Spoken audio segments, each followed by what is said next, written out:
ভারতকে চাপে রেখেছেন মার্কিন প্রেসিডেন্ট ডোনাল্ড ট্রাম্প। গেল সপ্তাহে দেশটির অর্থনীতিকে মৃত বলেও কটাক্ষ করেন তিনি।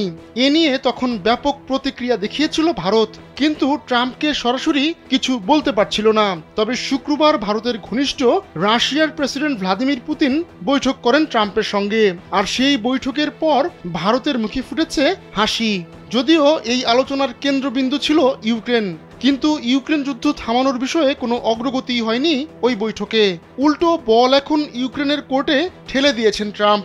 তিনি বলেছেন, সবকিছু এখন ইউক্রেনের প্রেসিডেন্ট ভলোদিমির জেলেনস্কির উপর নির্ভর করছে।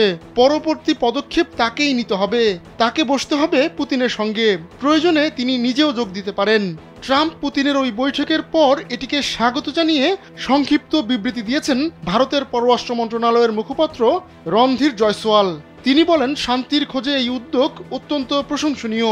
ইউক্রেন যুদ্ধ থামাতে শুক্রবার আলাস্কায় ট্রাম্প পুতিনের মধ্যে প্রায় 3 ঘন্টা আলোচনা হয়, কিন্তু যুদ্ধবিরতি নিয়ে কোনো সমঝোতা হয়নি।